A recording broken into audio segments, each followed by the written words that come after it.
Good evening. Now, earlier I was playing with sharing a screen on here. That's kind of fun. If I have the need to do that, I will. But so tonight, what is it like to work the Raise Your Resilience Toolbox program? Well, that's a very good question.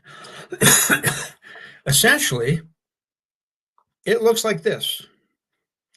So as I was just with a client earlier today, this is how we met. And this is just because of constraints and everything else, one part of the state versus another, video works just fine. The Raise Your Resilience Toolbox program is 6 modules that cover different areas of life. And, let's see here. If I can call this up, there we go. Better tools, better focus, best outcome. Now, what that means is this. What it means is that we have better focus. We're using better tools. And so that some of the important ones, we start right at the beginning. We have weekly sessions, right? Roughly at the most 50 minutes, roughly in that area. Now, if you're just starting and you've got some issues, I have one client who's got some potentially physical things going on and so forth, so on. And sometimes that takes us a half an hour. That's it. Usually a little bit of catch up. So when you're down the road, let's say, all right, and we had a session on, let's say, Monday, and your next session's next Monday. What I'm interested in and where the work actually occurs is between sessions.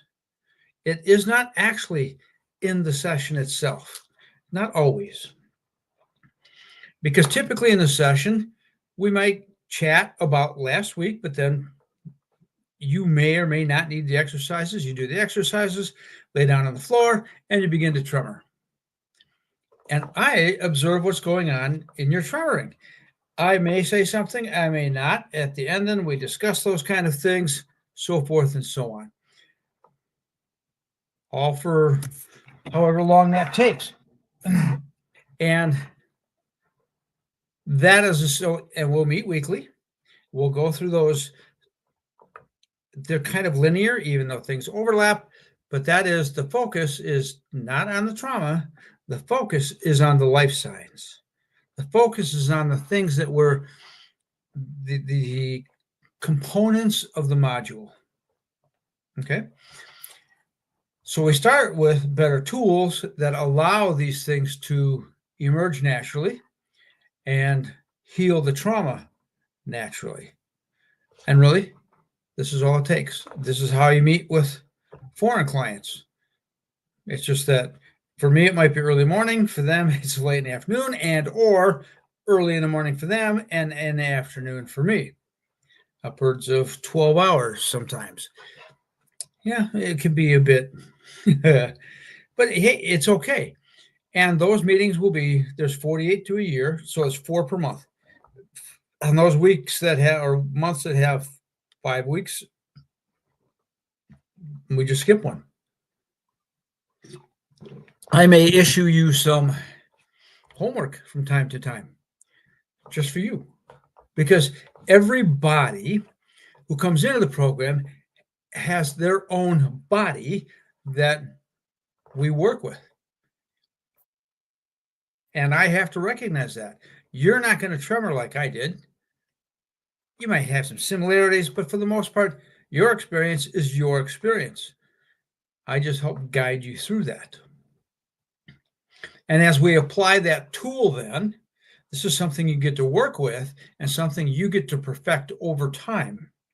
And then, like I said, they kind of overlap because module 2 stuff might start to come out in module 1, and we can always refer back to that.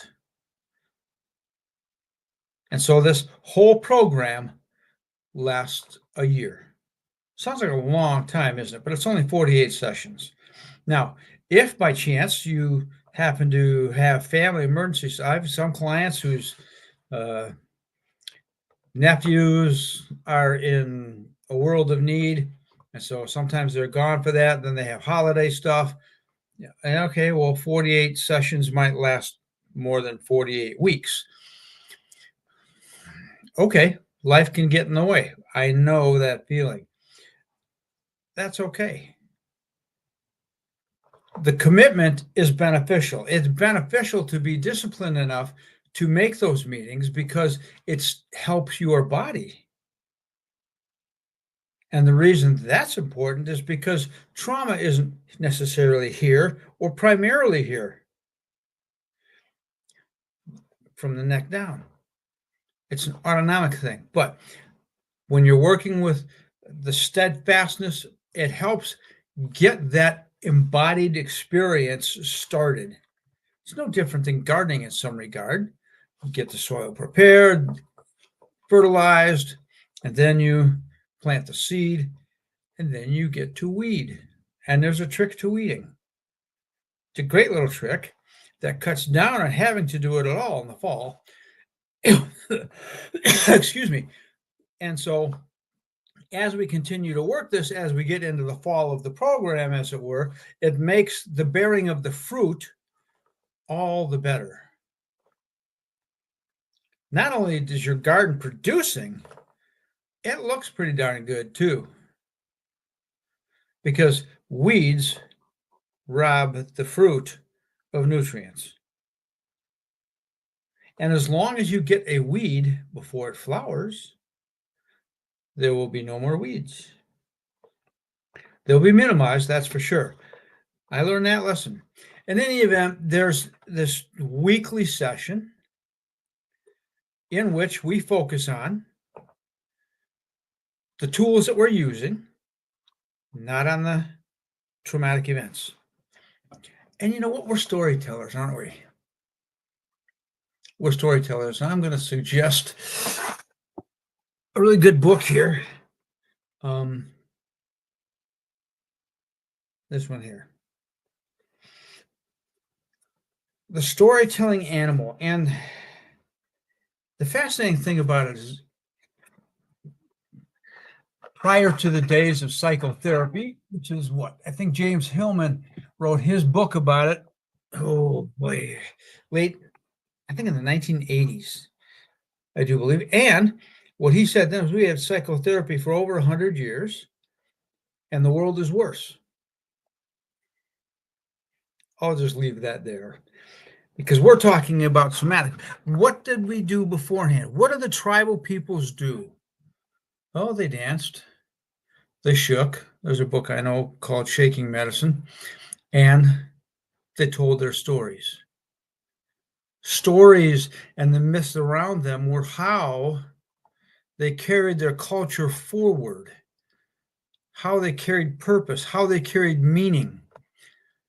So humans can tell stories, and I don't stop that in particular from happening, except when the intensity level gets too high, because that means the story is owning the storyteller.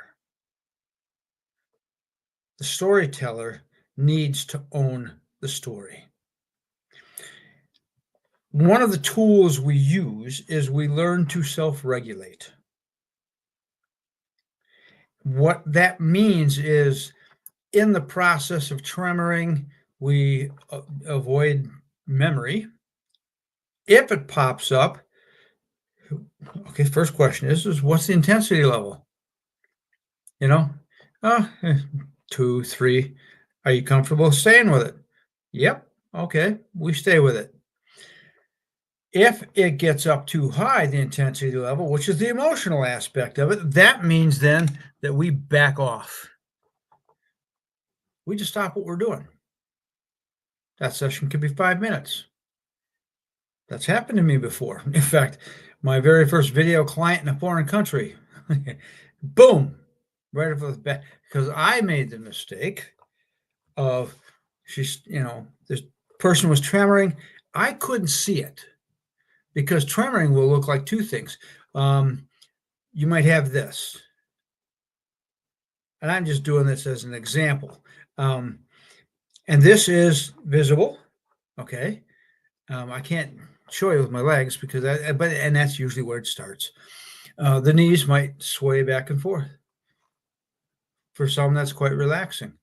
And then that's what you would call high frequency, low modulation. No? High amplitude. Okay? Meaning I can see this. So it's low frequency. It's like a big wave like this. Then you get these little ones like this. And anyway, that's what she was doing. She was really, really low amplitude, but high frequency. And I couldn't see anything. And I asked, how do you feel? When I meant to ask, what do you feel in your body? Okay, my bad. She said, well, I'm angry. Okay, wasn't expecting that.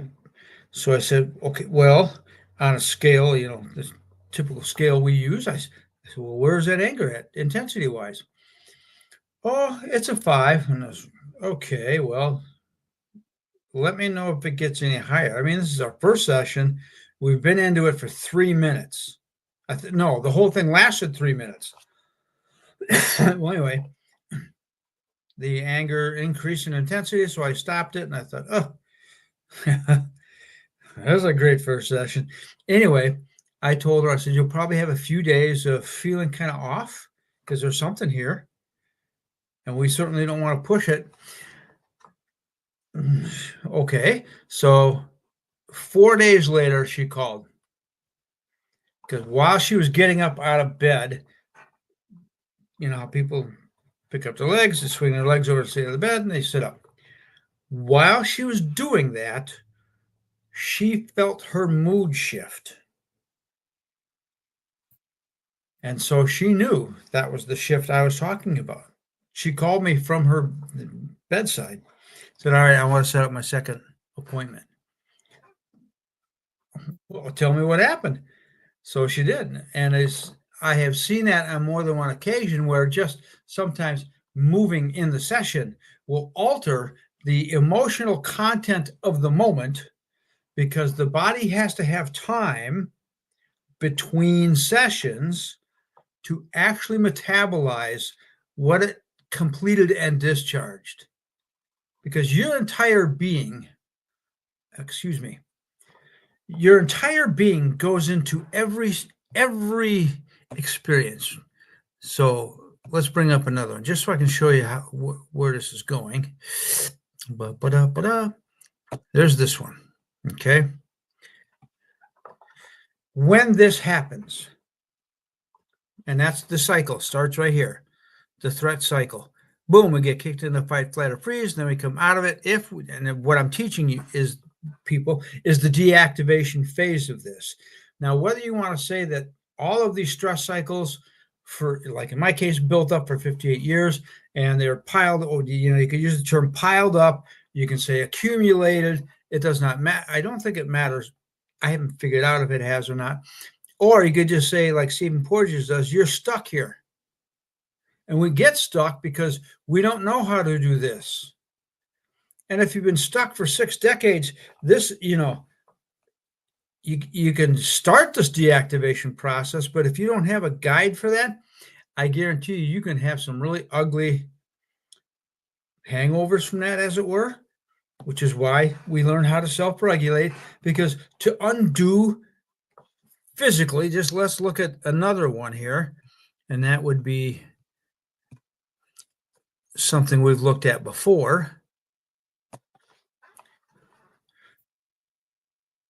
So imagine 6 decades of this sort of, all these lines are things that the threat response changes autonomically, almost instantly. Look at that face. Imagine living with that face, that tension in your face for 50 years. The tension in the shoulders, tension in the arms, tension in the legs, the misplaced digestive system, the misplaced endocrine system, all of this stuff is way out of equilibrium. If I were to think and say, okay, if I snap my fingers and made all of this stuff correct itself, including the muscular tension on your skeletal system that you've held for 50, you would hate my guts because that would be incredibly painful.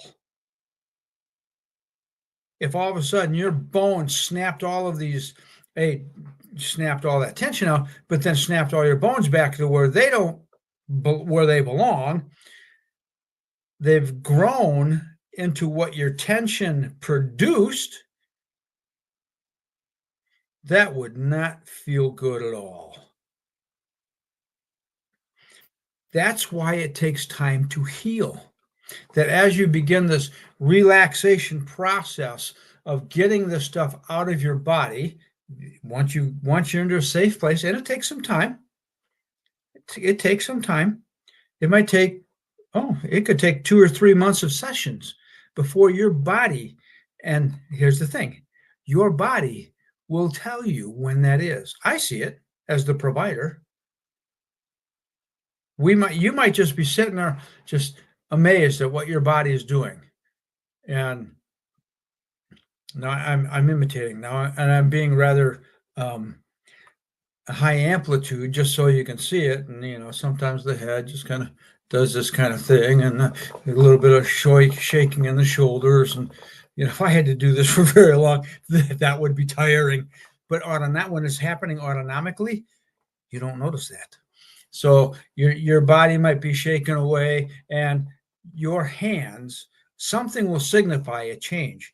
And if you're paying attention to your body, you will notice it. But sometimes we're paying attention to some other area of our body, and I'll see it.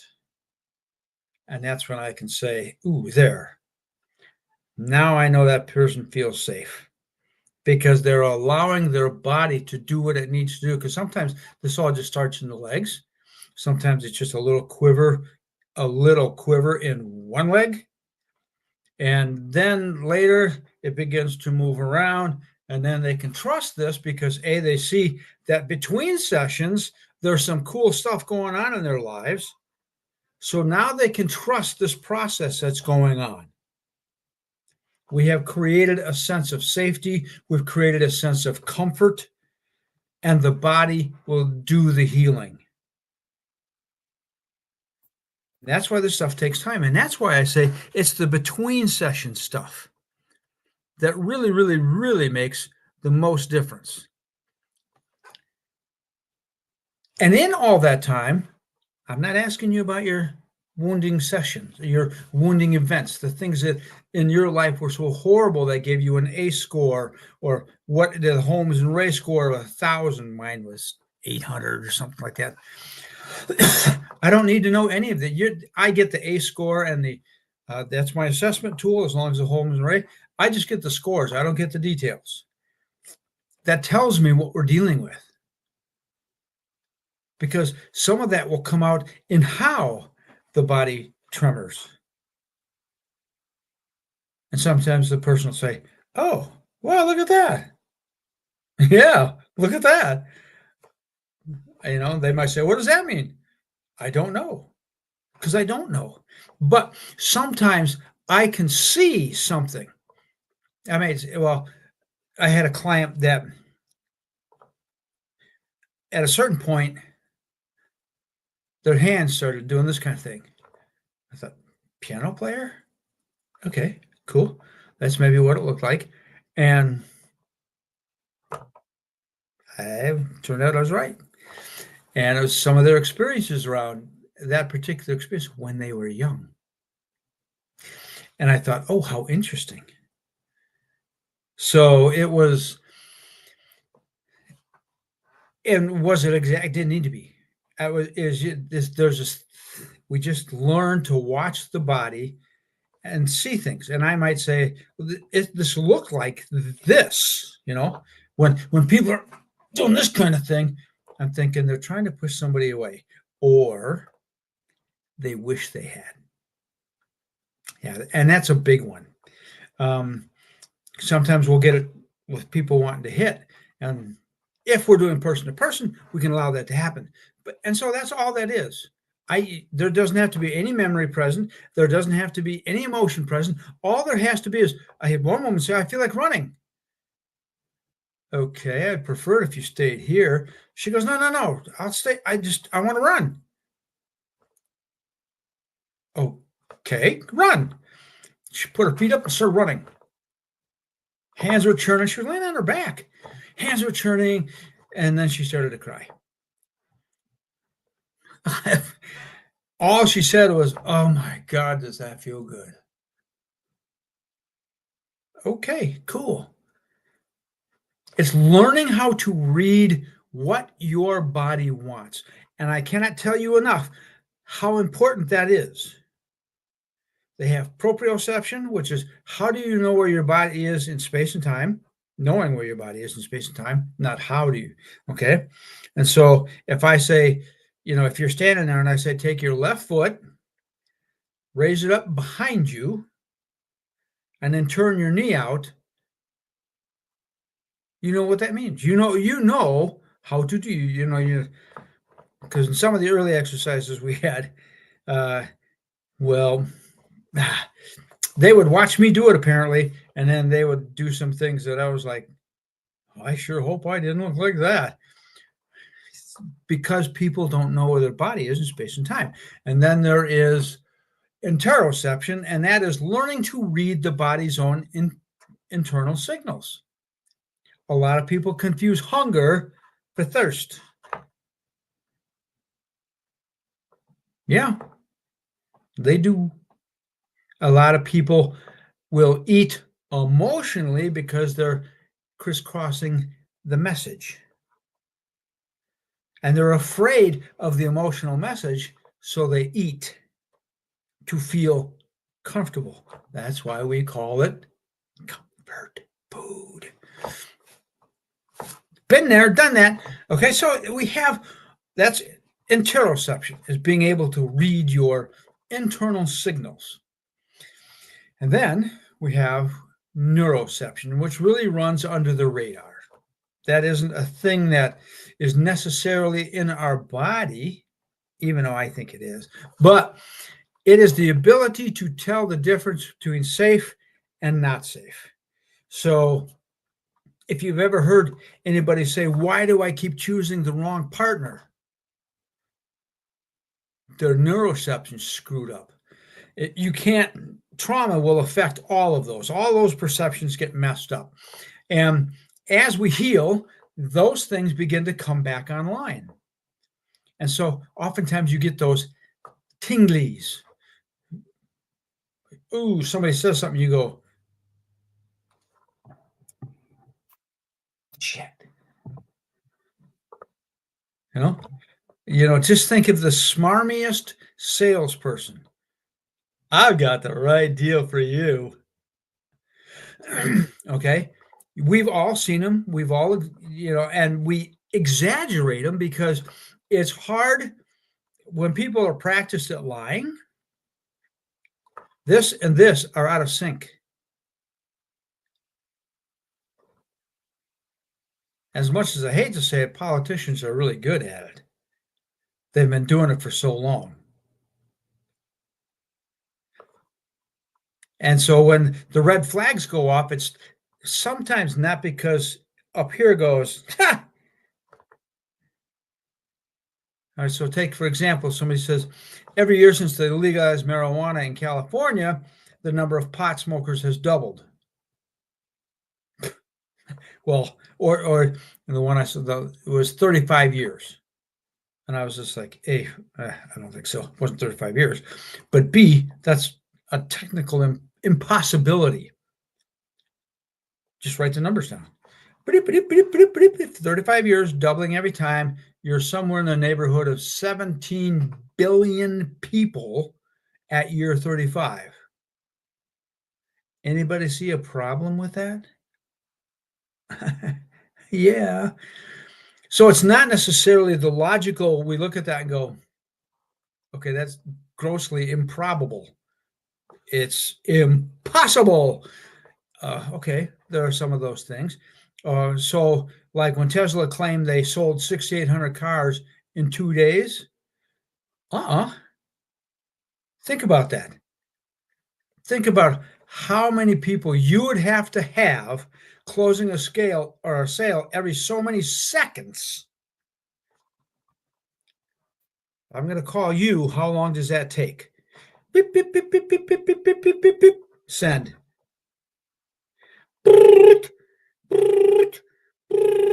You answer. You want to buy a Tesla? You say, sure. Okay. We got to fill out some paperwork. How long do you think that takes? All right. Thanks. Bye. Repeated how many times to sell 2006 or whatever it was? Not improbable, impossible, because the phone call length and paperwork itself would say nonsense. So there is that. Learning how to identify things, partly it does involve the body. You just might get this, okay, that guy is creepy. That woman is like disturbed. We know these things physically. What shapes when our nervous system gets into better shape, then we can tell when somebody else is not safe. That's neuroception. That's the body and the nervous. Well, I'm going to say that's the body because it's the autonomic nervous system. It's not our logic. It's not our emotions necessarily. So, what does it look like to work with Raise Your Resilience? We just did it for the most part, except I would shut up more, you would tremor, and then we might talk a little bit, and in 50 minutes, it's all over. This has only been 26, 50, 27 minutes right now, and sometimes that's how long it's going to be. Because we might be tremoring, or you might be tremoring, and we could get just this many minutes into the event, and you're going to say, you know what? My body's saying it's done. I have several clients that, okay, 10, 15 minutes, 10, 12 minutes, every time, I'm done. I let them do that because I want them to listen to their body. More is not necessarily better.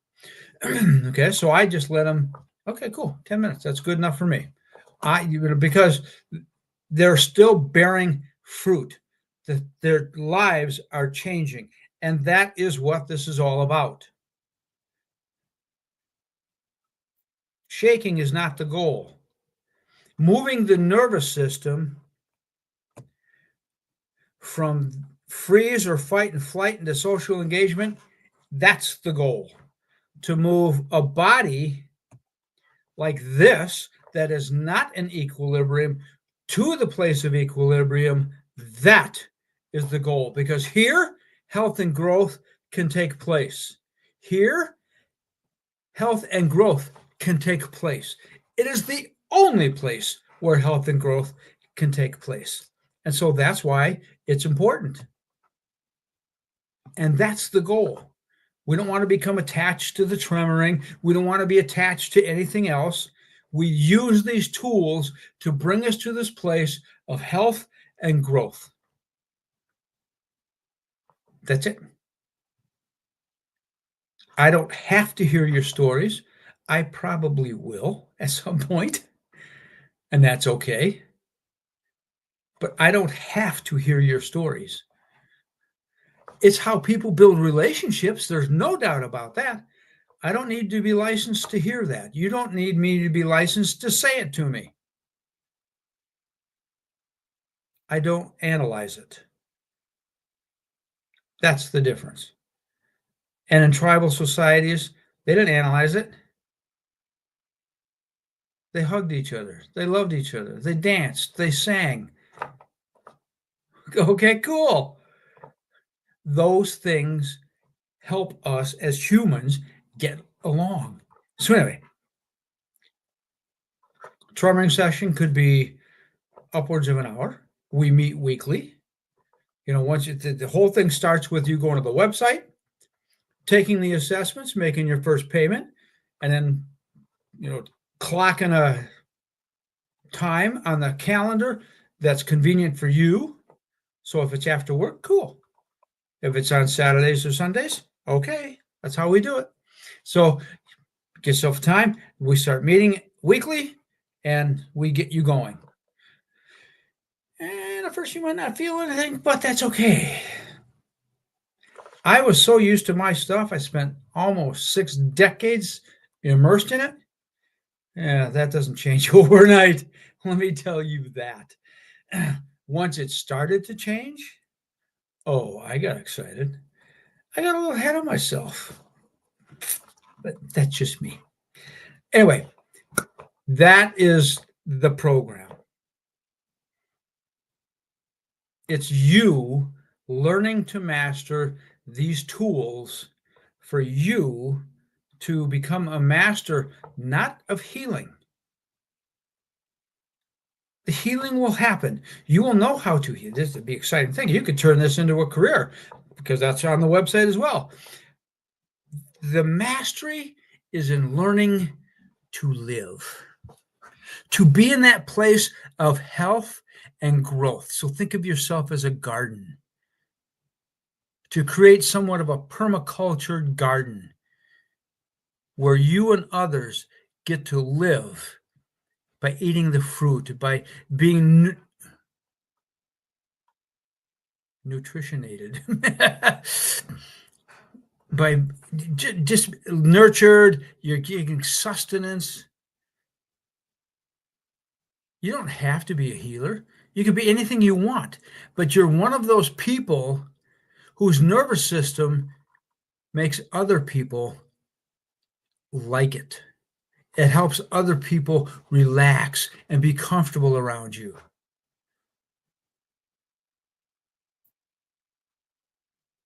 I don't know about you, but I do.